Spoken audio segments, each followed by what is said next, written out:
Autre question de Christophe. L'expatriation dans un pays à faible coût est-elle la meilleure stratégie pour amorcer et faire décoller son business? Je suis coincé dans mon job et la frustration devient insupportable. Merci pour ta réponse. Je te découvre depuis peu et ça fait plaisir, Christophe. Donc, l'expatriation.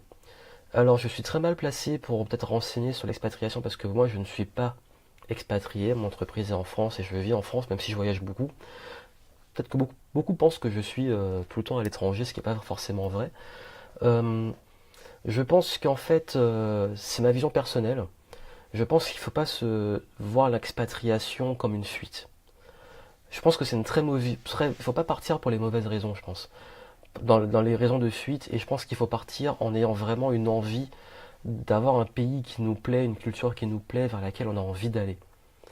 C'est plus motivant d'aller vers que de fuir. Parce qu'en fait, si on fuit, par exemple, la France pour des choses, ben, c'est un peu compliqué.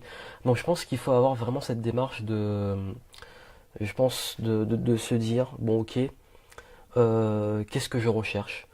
Et de partir peut-être en voyage de temps en temps, d'aller visiter des pays, mais très longtemps, d'y vivre, de s'implanter, et de voir vraiment comment la vie est là-bas avant de s'expatrier. Parce que souvent on a une image, et puis une fois qu'on est là-bas, on se rend compte qu'on n'est pas bien là-bas. Donc je pense qu'il faut déjà faire, par exemple, se faire pas un tour du monde, mais partir dans des pays qui peuvent peut-être attirer ou nous attirer, s'installer pendant un mois ou deux, y vivre, voir comment ça se passe, et puis se dire après avec du recul, ok, je suis prêt à y vivre. Et bah après on peut pas, il y en a qui partent aussi, et puis ils reviennent en fait, peu importe, mais je pense qu'il faut partir avec plus l'intention de découverte, d'aller vers quelque chose qui nous plaît, qui nous rend heureux, plus que de se dire bon là je fuis la France. Souvent qu'on a parfois je pense que on a on voit les choses plus compliquées qu'elles sont vraiment en France. Je vais pas mentir, oui, c'est administrativement c'est lourd, oui, c'est pas forcément plus facile, mais ça va pas forcément être plus facile dans l'autre pays. En fait, parfois on se voit des montagnes, on se fait des fantasmes, c'est pas forcément mieux ailleurs. Donc je pense qu'il faut vraiment être, avoir le faire en connaissance de cause, pas pour les mauvaises raisons. Vraiment avoir une clarté sur la situation, sur la France et sur là où on veut aller et faire un choix éclairé. Et la meilleure façon de faire un choix éclairé, c'est de faire son expérience. Donc je pense qu'il faut avoir cette démarche-là.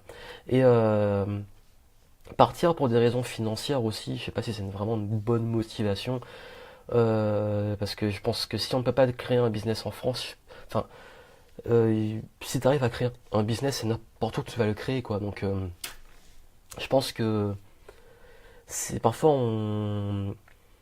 on se met des barrières qui sont souvent mentales, même sur la partie française, et qu'il faut aussi parfois faire sa propre expérience et se dire bon ok, j'ai fait mon expérience, si vraiment ça m'a saoulé, que la France me saoule sur un point, je me barre, ou si vraiment j'ai un pays qui me plaît, j'y vais, mais pas se dire parce que je ne sais pas trop quoi faire, ou parce que j'ai peur d'être trop dépouillé, ou parce que je ne sais pas si, ou ceci ou cela, j'envisage l'expatriation. Je pense qu'il faut vraiment faire un choix éclairé.